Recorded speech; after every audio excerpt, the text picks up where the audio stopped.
Marcos, 13 kabanata, tungkol sa pagkawasak ng templo. Nang palabas na si Jesus sa templo, sinabi sa kanya ng isa sa kanyang mga alagad, "Guro, tingnan po ninyo. Napakalaki at napakaganda ng mga gusali at ng mga batong ginamit dito." Sumagot si Jesus, "Nakikita mo ba ang naglalakihang gusaling iyan? Walang batong magkapatong na matitira dyan. Magigiba lahat iyan." Ang kahirapan at pag-uusig na darating. Habang nakaupo si Jesus sa bundok ng mga Olibo sa may tapat ng templo, palihim siyang tinanong nina Pedro, Santiago, Juan at Andres, "Kailan po ba mangyayari ang mga bagay na ito? At ano po ba ang palatandaan na ang lahat ng mga ito'y malapit ng maganap?" Sinabi sa kanila ni Jesus, "Mag-ingat kayo upang hindi kayo malinlang ninuman. Maraming darating at gagamitin ang aking pangalan. Sila ay magpapanggap na sila ang Kristo at ililigaw nila ang marami. Huwag kayong mababagabag kung makabalita kayo ng mga digmaan at mga usap-usapan tungkol sa digmaan.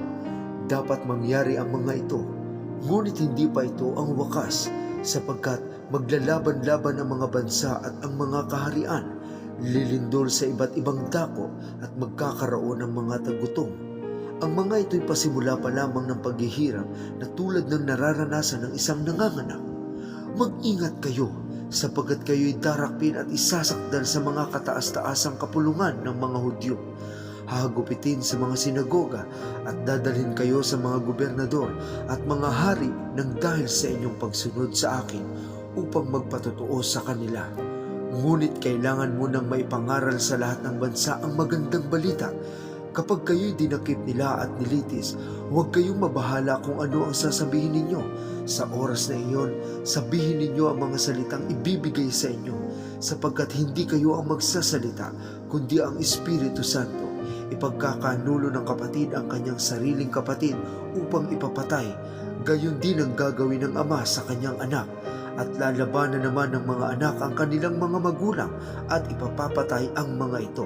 Kapupuotan kayo ng lahat dahil sa pagsunod sa akin, ngunit ang mananatiling matatag hanggang wakas ang siyang maliligtas." Ang kasuklam-suklam na kalapastanganan.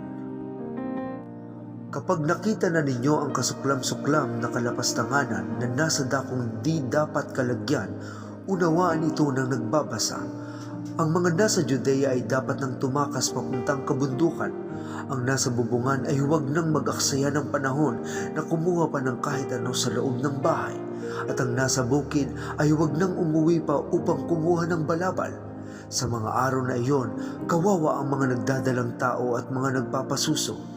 Ipanalangin ninyong huwag mangyari ang mga ito sa panahon ng taglamig, sapagkat sa mga araw na iyon, ang mga tao ay magdaranas ng matinding kapighatian na hindi pa nararanasan mula ng likhain ng Diyos ang sanlibutan, at hindi na muling mararanasan pa kahit kailan.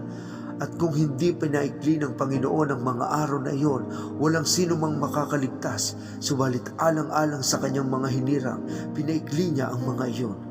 Kung may magsabi sa inyo, "Narito ang Kristo," o kaya'y "Naroon siya," huwag kayong maniniwala, sapagkat may mga magpapanggap na Kristo at may mga magpapanggap na propeta. Magpapakita sila ng mga himala at mga kababalaghan upang iligaw, kung maaari, maging ang mga hinirang ng Diyos. Kaya't mag-ingat kayo. Sinasabi ko na sa inyo ang lahat ng bagay bago pa man ito mangyari. Ang pagbabalik ng anak ng tao. Subalit sa mga araw na iyon, pagkatapos ng kapighatiang iyon, magdidilim ang araw, hindi magliliwanag ang buwan, malalaglag mula sa langit ang mga bituin, at magugulo ang mga kapangyarihan sa kalawakan.